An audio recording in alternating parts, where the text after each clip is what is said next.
হাসির রাজা, জ্ঞানের রাজা, রসিক রাজা।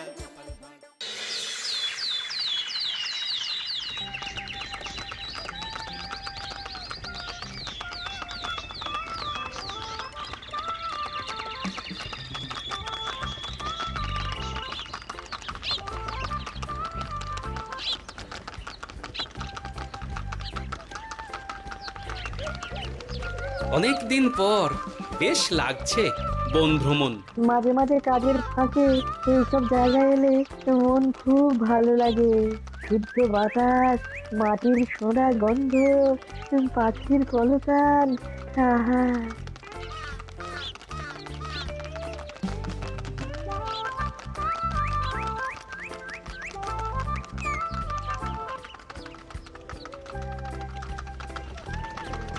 মহারাজের রথ থামছে। আমরা এইখানে বসে আজ রাজকার্য পরিচালনা করব। মন্ত্রী, তুমি ঝটপট এখানে বসার বন্দোবস্ত করে দাও। আমি এক্ষুনি ব্যবস্থা করে দিচ্ছি মহারাজ। এই এখানেই আমাদের বসার জন্য ছাউনি করে দাও। এক্ষুনি করে দিচ্ছি মন্ত্রী মশাই। এরা বসার জায়গাটা করে দিক, ততক্ষণ আমরা একটু হেঁটে আসি।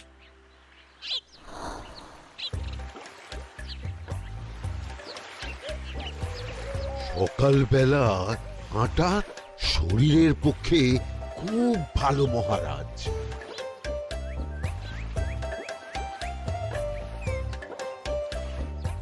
আগেকার দিনে রাজা মহারাজরা এই সব বনে মৃগয়া করতে আসতেন।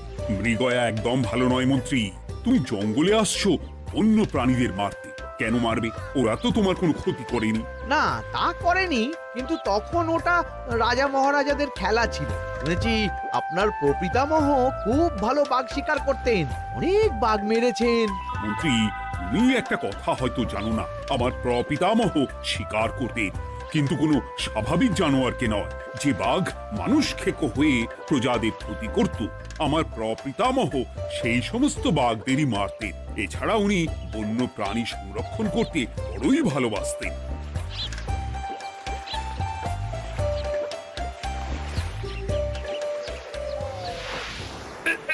উফ, এটা আবার কি? এই এটা আবার কোথা থেকে উড়ে এলো? কোথাও তো ঝড় হাওয়া কিছুই নেই।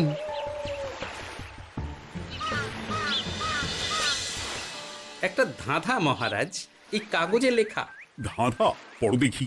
জোয়ার ভাটা প্রভুর খেলা, ভাটা হবে হলে বেলা, ভাটা হলেই দেখা যাবে লাল রঙের এক পাথর পাবে, নদীর ধারে গর্ত করে যত্নে সাজাই কলস ভরে, হেথায় হোথায় ছড়িয়ে যাহা অন্ধকারে জলে তাহা, ঢুকলে চক্ষু ঝলসে যাবে, হাতের কাছে ঘন্টা পাবে, ঠিক ঘন্টা বাজলে পরে পড়বে ঝরে থরে থরে, ঘন্টা যদি হয় ভুল যেন তুমি হারাবে কুল, ঠিক ঘন্টা চিনতে হলে নকশা দেখো চক্ষু খুলে, সিন্দুক দেওয়ালে হাত দাও আসল ঘটনা জেনে নাও। ওরে বাবা, খুব দীর্ঘ ধাঁধা।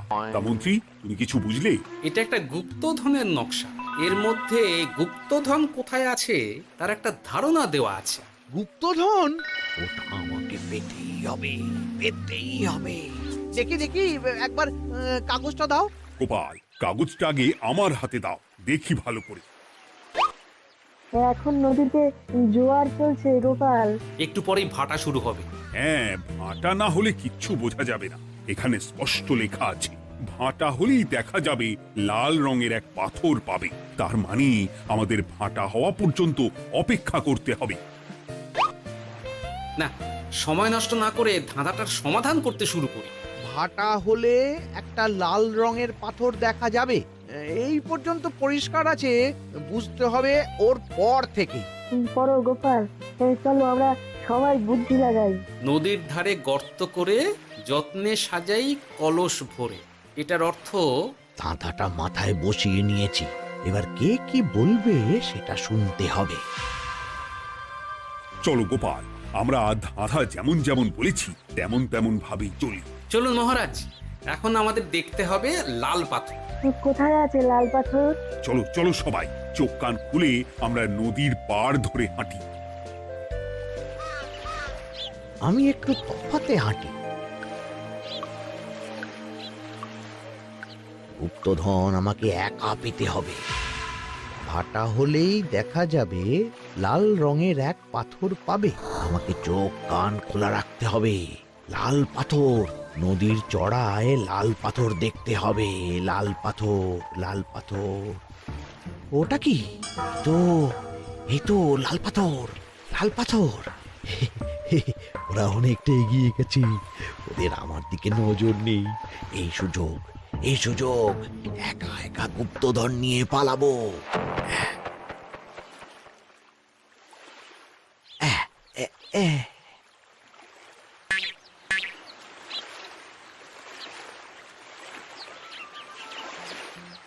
কি গো, আমরা তো হেঁটেই চলেছি, লাল পাথর তো কই দেখতে পাচ্ছি না।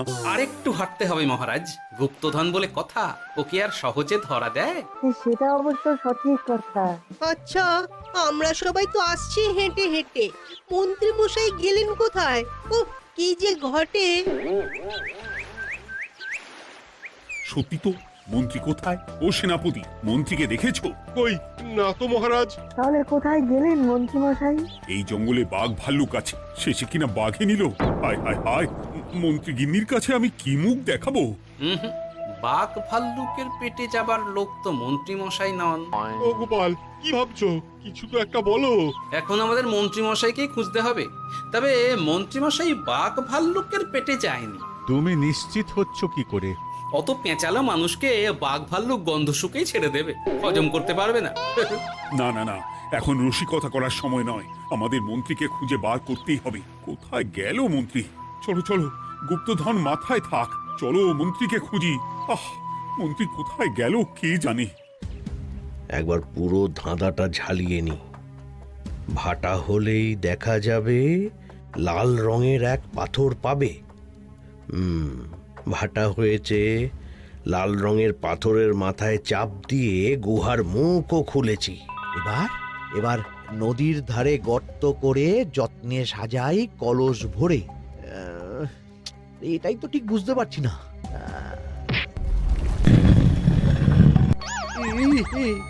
এই রে, এবার কি হবে? হ্যাঁ মহারাজ, কোথাও একটা আওয়াজ হলো। আওয়াজটা কোন দিক থেকে হলো? চলুন সামনে এগিয়ে যাই।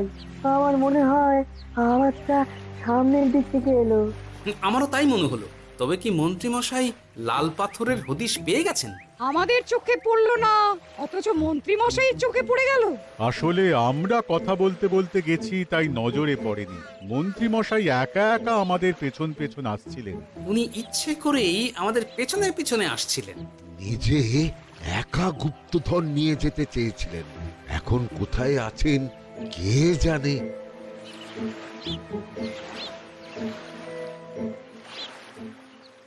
এই অন্ধকারে কিছু দেখতে পাচ্ছি না তো। দাঁতাতে কি ছিল?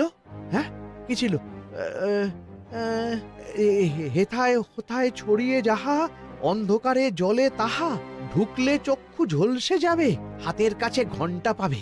পেয়েছি পেয়েছি, ঘন্টা ঘন্টা ঘন্টাটা পেতে হবে। ঘন্টাটা ঘন্টাটা ঘন্টা। ভাটা হলেই দেখা যাবে লাল রঙের এক পাথর পাবে। নদীর ধারে গর্ত করে যত্নে সাজাই কলস ভরে, হেথায় হোথায় ছড়িয়ে যাহা, অন্ধকারে জলে তাহা, ঢুকলে চক্ষু ঝলসে যাবে, হাতের কাছে ঘন্টা পাবে। ঠিক ঘন্টা বাজলে পরে পড়বে ঝরে থরে থরে, ঘন্টা যদি হয় ভুল যেন তুমি হারাবে কুল। ঠিক ঘন্টা চিনতে হলে নকশা দেখো চক্ষু খুলে, সিন্দুক দেওয়ালে হাত দাও, আসল ঘটনা জেনে না। এবারে ভালো করে ঠান্ডা মাথায় ভাবতে হবে। ভাটা হলেই দেখা যাবে লাল রঙের এক পাথর পাবে। সেই লাল পাথরটাই তো খুঁজে পাওয়া যাচ্ছে না, অথচ মন্ত্রী মশাই খুঁজে পেলেন। আওয়াজটা কোথা থেকে আসছিল? এই কাছে পিঠে এই কোথা থেকে আওয়াজটা আসছিল।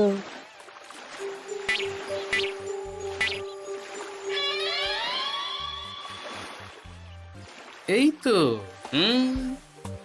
এটাই মনে হয় সেই লাল পাথর। একটু নাড়িয়ে চাড়িয়ে দেখি তো কিছু হয় কিনা।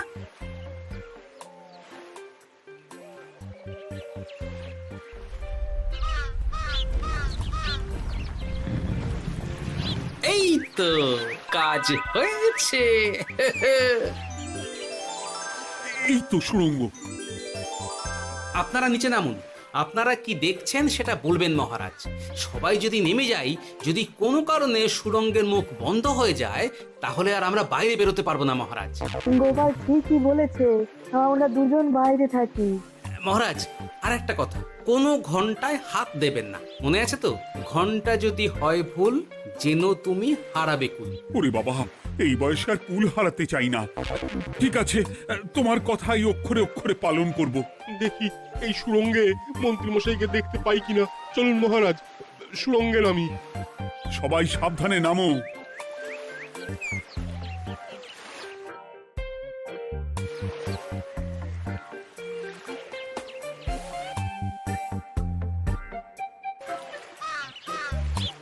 মহারাজ, ওখানে কি কি দেখতে পাচ্ছেন? ওখানে কি মন্ত্রী মশাই আছেন? না গোপাল, মন্ত্রীকে এখনো দেখতে পাইনি। শুধু আমি এখানে অজস্র পাথর দেখতে পাচ্ছি। পাথরে পাথরে ছয়লা, ছোট বড় অজস্র। পাথরগুলো বড় অদ্ভুত, কিরকম কিরকম মানুষ মানুষ গড়ন। লম্বা বেঁটে হরেক রকম। মানুষ মানুষ গরম, সেটা কি রকম? আর কিছু? কোনো কলসি কি দেখতে পাচ্ছেন? কলসি তো দেখতে পাচ্ছি না। মহারাজ, কলসি থাকতেই হবে, কারণ ধাঁধায় লেখা আছে নদীর ধারে যত্ন করে যত্নে সাজাই কলস ভরে। গর্তটা আসলে হলো সুড়ঙ্গ, কিন্তু কলস। মহারাজ, মহারাজ, এইদিকে এইদিকে একটা কলসের মতো কি যেন আছে। এইদিকে আসুন, এদিকে এদিকে। হ্যাঁ গোপাল, দেখতে পেয়েছি। এবার আমি যেরকম যেরকম বলবো সেই রকম সেরকমই করবেন। আমি বিজ্ঞানীকে নদী থেকে জল তুলে পাঠিয়ে দিচ্ছি। পাত্র কোথায় পাবে? আমাদের জল খাবার যে পাত্র আছে সেটা আনতে লোক পাঠাচ্ছি। ঠিক আছে। শুধু একটা কথা বলছি, আপনারা কেউই সুড়ঙ্গের ভেতরে কোনো কিছুতে হাত দেবেন না। কেন গোপাল? সব পরে বলবো, এখন আমি যা বলছি সেটা শুধু মনে রাখুন। সুড়ঙ্গের ভেতরে কিছুতে হাত দেবেন না। ঠিক আছে। প্রহরী, তুমি যাও, যেখানে আমাদের বসবার আয়োজন করা হয়েছে সেখানে গিয়ে একটা জলের পাত্র নিয়ে নদী থেকে জল ভরে নিয়ে এসো। গোপাল, মন্ত্রীমশাই কোথায় গায়েব হয়ে গেলেন? কোথাও গায়েব হয়ে যাননি বিজ্ঞানী, কোথাও গায়েব হয়ে যাননি উনি। উনি ওই সুড়ঙ্গের ভেতরেই আছেন। কিন্তু কেউ তো ওনাকে দেখতে পাননি। সম্ভবত পাথর হয়ে আছে। এখন কিভাবে পাথর হয়েছেন সেটা তো আমি বলতে পারবো না। সবটাই স্বপ্নের মতো লাগছে। ঠিক যেন স্বপ্নের মতো লাগছে। এই জীবনে সুরঙ্গ দর্শন হয়ে গেল। আমাদের পাতাল প্রবেশ। পাতালে আসিয়া আমি মনে মনে বলি, গুপ্তধর নিয়ে আমরা যেন সৎ পথে চলি। তোমার এখনো কাব্য আসছে সভাকবি? আসছে মানে কাব্যের সাথে আছে রোমাঞ্চ, করছে গা শীত, হচ্ছি আমি অধীর। মহারাজ, জল দিয়ে বিজ্ঞানীকে পাঠাচ্ছি। কি করতে হবে বিজ্ঞানীকে সব বলে দিয়েছি। তুমি ভেতরে আসবে না? আসবো ঠিক সময়ে। এখন আমি যেমন যেমন বলবো আপনি ঠিক তেমন তেমন করবেন। ঠিক আছে। বিজ্ঞানী, যেমন যেমন বললাম ঠিক তেমন তেমন ভাবে কলসিকে জল দিয়ে পরিষ্কার করবে। মনে রেখো, ধাঁধায় আছে কলসি সাজাই যতন করে। তুমি একটা কথা মনে রেখো বিজ্ঞানী, কোথাও হাত দিও না কিন্তু। ঠিক আছে গোপাল, তোমার উপস্থিত বুদ্ধির তুলনা নেই। আমি যাচ্ছি গোপাল। সাবধানে সাবধানে। মহারাজ, বিজ্ঞানী যাচ্ছে। সাবধানে নামো, সাবধানে। মহারাজ, কলসিটা কোথায়? ওই তো, একটু সাবধানে যাও।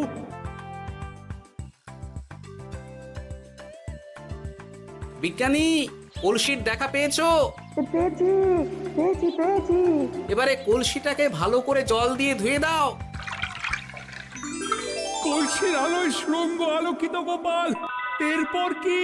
ভালো করে দেখুন মহারাজ, কোথাও ঘন্টা দেখতে পাচ্ছেন কিনা? ঘন্টা একটা তো নয়, সার সার ঘন্টা, অনেকগুলো ঘন্টা। সাবধান, ঘন্টায় হাত দেবেন না, শুধু দেখুন।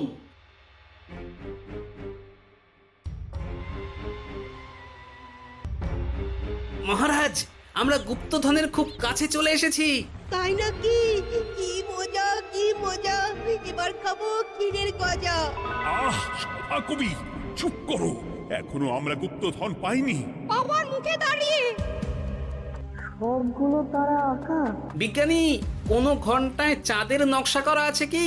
একটু দেখে বলো না। আমি আতস কাজ নিয়েই দেখছি, সব ঘন্টাতেই তারা আঁকা। খবরদার, কোনো ঘন্টাকেই ছোঁবে না। ঠিক আছে, কোনো কিছু না ছুঁয়ে আমি দেখছি। পেয়েছি গোপাল, চাঁদ আঁকার ঘন্টা পেয়েছি। ওই ঘন্টাটা বাজাও, বাজাও।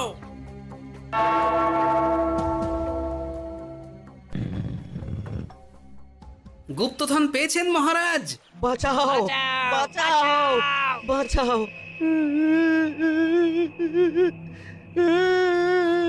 বাঁচান মহারাজ, বাঁচান বিজ্ঞানী, মহারাজ, মন্ত্রীর গলা পাচ্ছ না? মহারাজ, আমি পাথর হয়ে আছি, আমাকে মানুষ করুন মহারাজ। তুমি তো মানুষই ছিলে, হঠাৎ করে পাথর হলি কেন? মহারাজ, গুপ্তধন পেয়েছেন? পেয়েছি, তার সাথে মন্ত্রীকেও পেয়েছি। মন্ত্রী এইখানে কোথাও পাথর হয়ে দাঁড়িয়ে আছে। দাঁড়ান মহারাজ, এবার আসছি। সাবধানে এসো। আমি ভেতরে যাচ্ছি, বুঝলে? যদি কোনো কারণে দেখো পাথরটা গুহার মুখটা আটকে দিয়েছে, অমনি তোমাদের কাজ হলো পাথরটাকে ছুঁয়ে ফেলা, বুঝলে? ঠিক আছে গোপাল দাদা। আমার মনে হয় বিপদ আর কিছু ঘটবে না, তবুও সাবধানের তো মান নেই। ঠিক আছে, তুমি নিশ্চিন্তে ভেতরে যাও। বাঁচাও, আমাদের বাঁচাও, আমাদের সবাইকে মানুষ করুন। আমাকে মানুষ করুন মহারাজ। আপনাকে তো মানুষ করা হবে মন্ত্রী মশাই। আগে বলুন, আপনি পাথর হলেন কি করে? ও, মনে পড়েছে ধারার শেষ লাইন, সিন্দুক দেওয়ালে হাত দাও, আসল খবর জেনে না। সত্যি গোপাল, তুমি না থাকলে এই এত কিছু আমাদের সবার কাছে অজানাই থেকে যেত।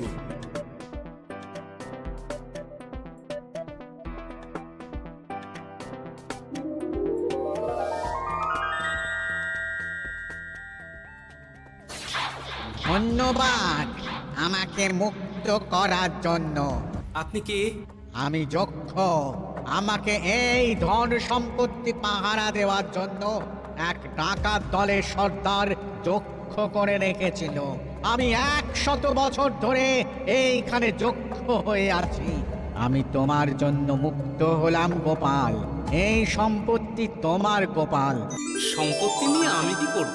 আমি এই সব সম্পত্তি মহারাজকে দান করলাম, রাজ্যের অনেক কাজ হবে এতে। তুমি ধন্য গোপাল, তুমি ধন্য।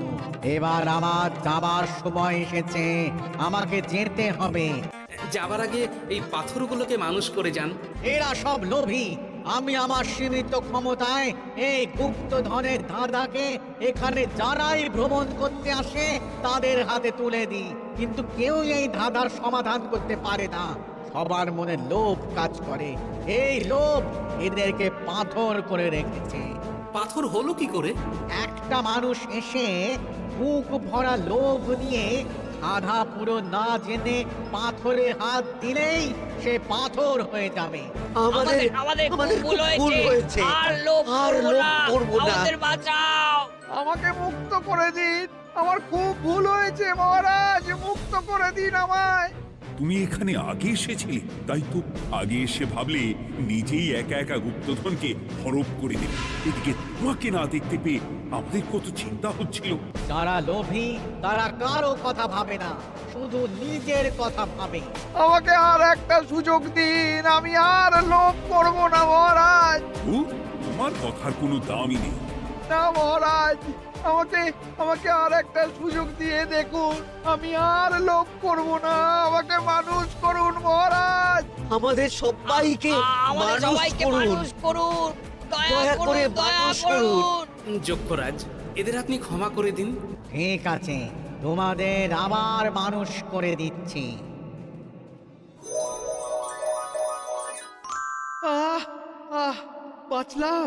বাঁচলাম। এই রকম বারবার বাঁচা যাবে না কিন্তু। এবার সাপ ব্যাং যাই হবে না কেন ওইভাবেই থাকতে হবে, এই আমি বলে দিলাম। এবার আমার মুক্তি। মুক্তি নেবার আগে আরেকটা প্রশ্ন, যে ডাকাত সর্দার তার সম্পত্তিকে রাখার জন্য আপনাকে যক্ষ বানিয়েছিল, এ সম্পত্তি তো তাদের, আমরা তো নিতে পারি না। লোভ বড় খারাপ গোপাল, অতিরিক্ত লোভ মানুষকে পশু করে দেয়। ওই ডাকাত দল এই সম্পত্তির জন্য সবাই কাটাকাটি করে মরে গেছে, কেউ আর বেঁচে নেই। সুতরাং এই সম্পত্তিতে তোমার অধিকার আছে, এই সম্পত্তি তুমি গ্রহণ করো। নিলাম আমি, কিন্তু এই সম্পত্তি মহারাজকে আমি দান করলাম। ডাকাত দল জনগণের সম্পদকে লুটেই তো সম্পত্তি বানিয়েছে, তাই আমি জনগণের কাজে লাগবার জন্যই এই সম্পত্তি মহারাজকে দিলাম। গোপাল, তোমার জয় হোক। এবার তাহলে আমি যাই, তোমরা সবাই সুখে থেকো আর ভালো থেকো। গোপাল, তোমার তুলনা হয় না।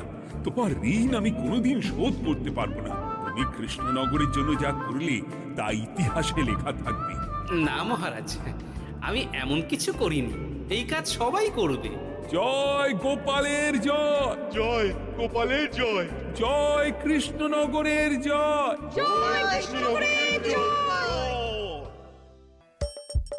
হাসির রাজা জ্ঞানের রাজা রসিক রাজা